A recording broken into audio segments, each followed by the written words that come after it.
Sem a renutrição, você não tira essa pessoa da anorexia. Por isso que você sente essa pressão muito grande, né? Também sinto. Por isso que eu estou também. com você. Né? Por isso que estamos juntas, assim, nessa. Porque é como se fosse tempo é vida. Sim. É como se fosse um infarto, como se fosse um AVC. É isso. Não posso perder tempo. Gente, pelo amor de Deus, vamos renutrir essa pessoa, porque senão essa pessoa, ela vai ter um piripaque, né? É isso. Sendo assim, bem simplista, porque as complicações, elas podem acontecer. Às vezes, o paciente parece que duvida um pouco até, né? Não, será que vai acontecer mesmo? Assim, será que... Eu passei tanto tempo assim, Sim. né? A família também, nossa, mas sempre foi duvida. assim. Uhum. Então, realmente, eu entendo essa angústia que bate em você. E normalmente, para quem tá ouvindo a gente, que talvez não conhece, normalmente, na maioria dos casos, a gente, na consulta de nutrição, a gente faz a pesagem do paciente e o paciente não vê aquele peso. Em alguns casos, depois, mais para frente, a gente vai combinando como que isso vai ser. De maneira geral, no início, o paciente não vê, para que esse peso não seja angústia para ele. E aí, às vezes, eu brinco com a família que, assim, toda angústia que ia ser do paciente vira para mim. Porque o momento da pesagem, pra gente que é nutricionista, é aquele momento assim, recupera, sabe? Porque a gente quer que aquela pessoa recupere peso pensando na saúde, o quanto a vida dela tá em risco. A gente tá falando aqui, né, da recuperação de peso, que é importante no tratamento da anorexia. Gente, para vocês entenderem, assim, enquanto o paciente não começar a recuperar peso, ele não consegue nem fazer terapia. Ele não tem nutrição, não tem. Ele não tem substrato para regular a neurotransmissão. Isso. A alteração neuroendócrina é absurda, assim. Então, é literalmente um estado para sobrevivência, né? Você simplesmente, quando está num estado anoréxico, seja por anorexia nervosa ou por uma condição clínica, porque às vezes acontece, né? Sim. Uma condição clínica, um câncer, por exemplo, que coloca a pessoa num estado de desnutrição muito grande. O cérebro fica em stand-by, ele não vai funcionar. Então, como eu vou tratar, fazer uma psicoterapia com esse paciente, fazer toda uma psicoeducação do ponto de vista psiquiátrico e até nutricional, para que ele entenda. Muitas vezes não sai do lugar, patina. Exatamente. Né? E aí, por isso que a renutrição é algo primordial, fundamental. Né? Sim. Até na alteração, né, de humor deles também, né, nessa condição. Ajuda bastante, né, irritabilidade. Sim. Tanto é que, pensando aqui nas comorbidades, a gente sabe que quando um paciente está muito desnutrido, a Nath tá aqui para poder falar melhor pra gente, mas do pouco que eu sei é que, assim, até para dar diagnósticos diferenciais, precisa esperar a pessoa se renutrir, porque tem essa alteração de humor, essa alteração de personalidade. Parece que altera até personalidade, né? Impressionante. A hora que esse paciente é renutrido, ele se transforma, ele se comporta de outra forma, parece que o pensamento se ajusta. Então, a gente tem que tomar muito cuidado como psiquiatra para não fazer um diagnóstico precoce e taxativo. Fulano, essa paciente que tem anorexia, ela tem transtorno de personalidade. Calma, porque ela tá desnutrida, né? Quem que fica bem no estado de desnutrição? Então, é perfeita essa colocação, assim, a gente não pode perder isso de vista, né? Sim, e aí, né, eu tô aqui falando de renutrição, recuperação de peso, mas, gente, isso não é feito de qualquer maneira, não. A gente tem que ter um cuidado muito grande, principalmente com estágios mais graves ali da anorexia. Tem o que a gente chama de síndrome de realimentação, que é distúrbio eletrolítico, mesmo que coloca a vida dessa pessoa em risco, se a gente começar com uma renutrição muito alta. O corpo mesmo começa ali a entrar como se fosse em choque, coloca a vida dessa pessoa em risco. Então, a renutrição, ela precisa ser aos poucos, ela é calculada. A gente tem nas diretrizes quanto essa pessoa vai recuperar por semana, quanto é esperado, quanto é saudável. E isso muitas vezes é difícil até para a família entender. E logo no início, quando eu vou conversar com a família, eu falo, olha, não coloca mais comida, não é para ser mais. Porque tem aquela ideia do tipo, já que ela precisa recuperar peso, quanto mais comer vai ser melhor. Não, calma. Tem um momento que isso pode ser inclusive um risco. Sem contar, qualquer quantidade a mais ali já vai ser difícil. Então, a família colocar mais do que a pessoa já combinou com o nutricionista, é mais complicado ainda. Não é que todo nutricionista trata qualquer coisa, não. Nutricionista é tipo médico, né, que tem as especialidades ali dentro. Então, nutricionista para tratar TA precisa ser especializado em TA. Outra condição que eu acho que é muito grave, né, e que às vezes as pessoas não entendem, nutricionista para tratar câncer. tem que ser nutricionista oncológico. Tem muitas particularidades ali que, por exemplo, eu não daria conta de acompanhar uma pessoa. A gente vê muito básico, né? Então, resumindo, o tratamento precisa ser especializado, com a equipe multi e seguindo as diretrizes, os guidelines, tá? E aí, voltando para o tema da campanha, ela traz ali isso da esperança e recuperação, né? Gostei do tema trazer isso para a gente poder pensar que, assim, a recuperação, no caso de TA, ela é possível, né? Mas a gente tem que pensar muito sobre uma recuperação real, né? Muitas vezes as pessoas ficam em dúvida ali se TA tem cura ou não, né?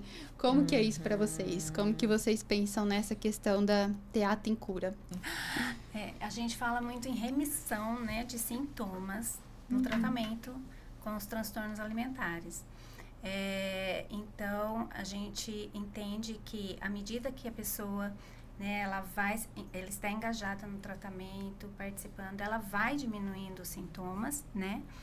E ela vai ampliando, né? Você percebe a melhora do paciente à medida que ele sai muito dessa centralização, assim, com relação ao corpo.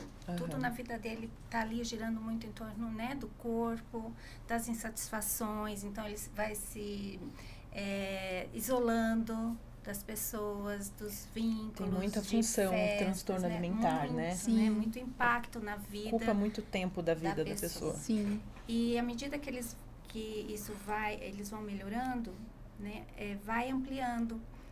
Você observa outras áreas da vida dele mais funcional, desses pacientes mais funcional. Né? Então, isso já é um grande sinal, né, de melhora. A questão também com a autoestima também, né, melhora. Esse olhar para si, né, um pouco mais compassivo. Sim. Né? A questão também sobre a flexibilidade cognitiva, né? Porque a gente percebe pensamentos dicotômicos, né? Tudo ou nada, controle e descontrole. Então, começa a transitar um pouco no caminho do meio. Né?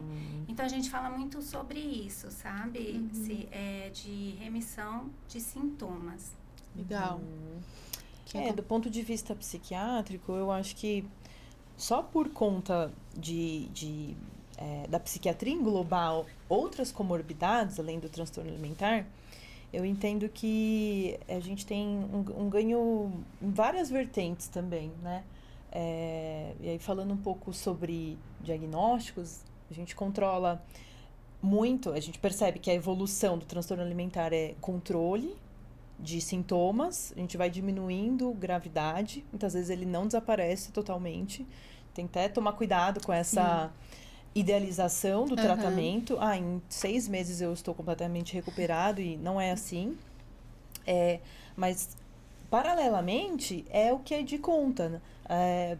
A gente tem ganhos com o transtorno, tem ganhos com o transtorno depressivo, tem ganhos com o transtorno de ansiedade, com traços ou transtorno de personalidade. É uma melhora global, né? Sim. Que a gente percebe, assim.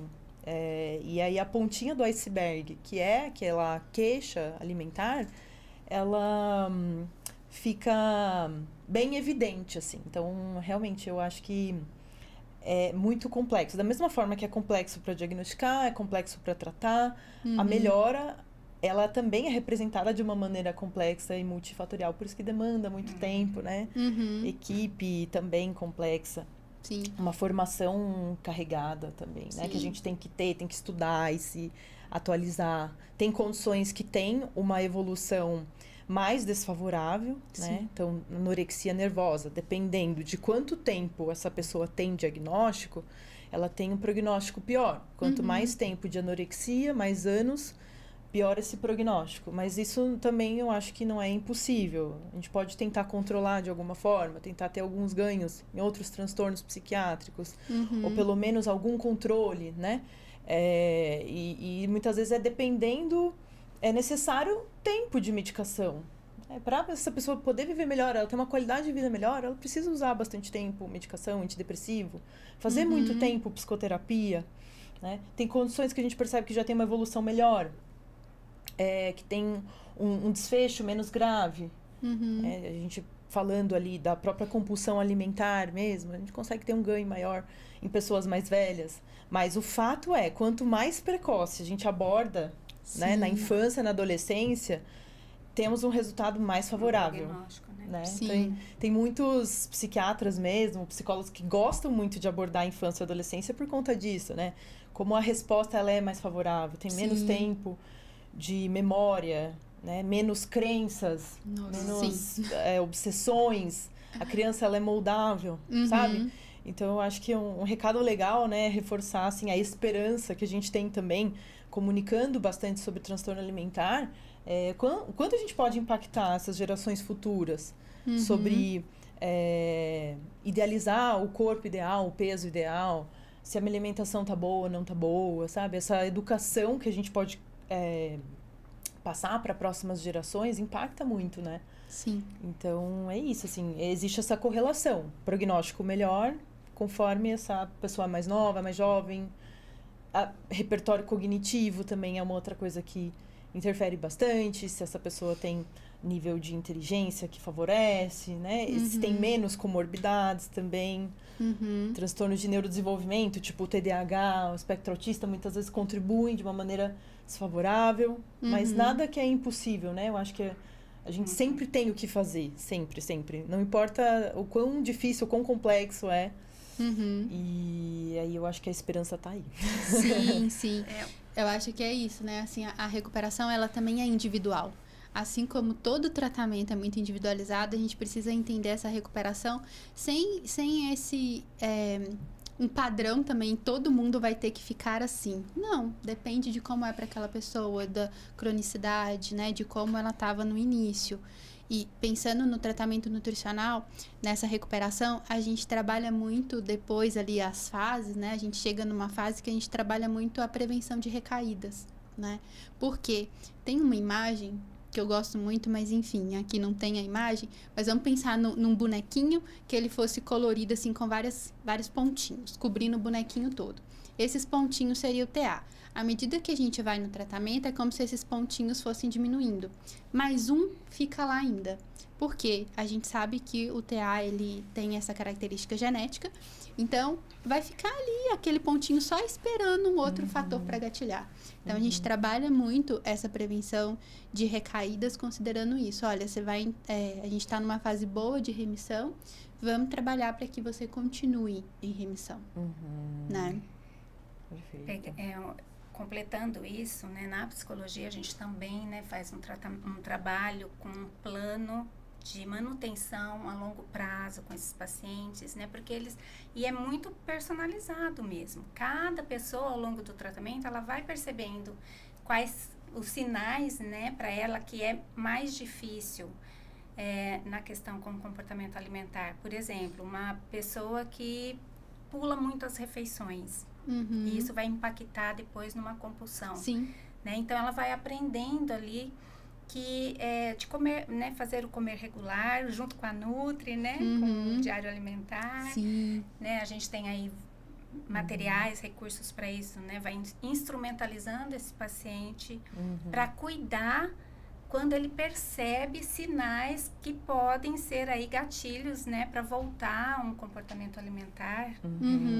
Então, essas pessoas, elas precisam serem orientadas, né, instrumentalizadas, recursadas, para que elas atendam, assim, essas necessidades que se aparecem depois do tratamento. E na terapia, né, cognitivo-comportamental aqui, realmente até diz, né, sobre essa situação das pessoas que saem do tratamento e que podem ter ou ainda tendo, né, alguns sintomas ainda com relação ao transtorno alimentar. Por exemplo, sai às vezes ainda com uma mentalidade, com uma dieta em partes, né? Sim. Mas às vezes com um grau ainda, com uma compulsão ou outra. Sim. Né? Então, é o que você falou, né? Uma coisa assim, idealizada, né, gente? Porque a vida tá aí, os problemas vão aparecer, de vida, inclusive, que podem impactar. Que podem impactar, exatamente.